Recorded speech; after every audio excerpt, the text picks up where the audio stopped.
الرجيم بسم الله الرحمن الرحيم في القرآن الكريم بسم الله الرحمن الرحيم يا أيها الذين آمنوا كتب عليكم الصيام كما كتب الذين من قبلكم لعلكم تتقون. ബഹുമാനപ്പെട്ട ഉസ്താദുമാരെ, എൻ്റെ മുമ്പിലിരിക്കുന്ന പ്രിയപ്പെട്ട മുഅ്മിനീങ്ങളെ, ഇന്ന് ഞാൻ റമളാനിന്റെ മഹത്വങ്ങളെ കുറിച്ച് ചില കാര്യങ്ങൾ പറയാൻ പോകുന്നു. ഹിജ്റ കാലങ്ങളിൽ 9ാമത്തെ മാസമായ പുണ്യമായ റമളാനിലാണ് ഇപ്പോൾ നമ്മൾ നിൽക്കുന്നത്. ഈ മാസത്തിലാണ് ഖുർആനും മറ്റ് ഗ്രന്ഥങ്ങളായ തൗറാത്ത്, ഇഞ്ചീൽ, സബൂർ എന്നിവ ഉണ്ടായത്.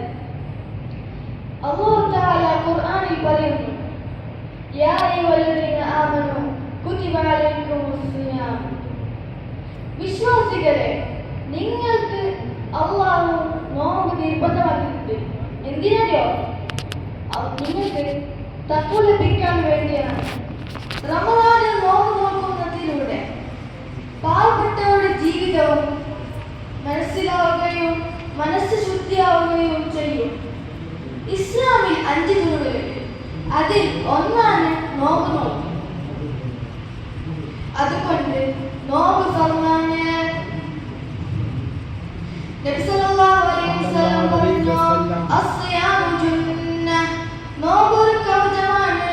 ഈ കവചമെന്നാൽ മോശമായ സ്വഭാവത്തിൽ നിന്നും പ്രവർത്തനങ്ങളിൽ നിന്നും നോമ്പ് നമ്മളെ സംരക്ഷിക്കും. നോമ്പ് തുടങ്ങുന്നത് അത്താഴം കൊണ്ടാണ്. നബി സല്ലല്ലാഹു അലൈഹി വസല്ലം തങ്ങൾ പറഞ്ഞിട്ടുണ്ട്, തസഹറു ഫഇന്ന ഫിസ്സഹൂരി ബറക. നിങ്ങൾ അത്താഴം കഴിക്കുക, കാരണം അതിൽ അനുഗ്രഹമുണ്ട്. അതുകൊണ്ട് നമ്മൾ ഒരിക്കലും അത്താഴം ഒഴിവാക്കരുത്. അത്താഴം നോമ്പ് നോക്കാനുള്ള ശക്തി നൽകും.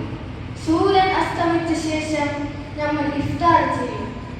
നബി സല്ലല്ലാഹു അലൈഹി വസല്ലം പറഞ്ഞിട്ടുണ്ട്, ലിസ്സായിമി ഫർഹതാനി, നോമ്പുകാരന് 2 സന്തോഷമുണ്ട്. അതിൽ ഒന്നാണ് ഇഫ്താറിന്റെ സമയം, മറ്റൊന്ന് അല്ലാഹുമായി കാണുന്ന സമയത്താണ്. അവസാനമായി നോമ്പ് സഹനം പഠിപ്പിക്കുന്നു. അത്താഴം ശക്തി നൽകുന്നു. ഇഫ്താർ നന്ദി പറയുന്നു. റമളാന്റെ മഹത്വങ്ങൾ കുറേയുണ്ട്. അതിൽ ചിലത് മാത്രമേ പറഞ്ഞിട്ടുള്ളൂ.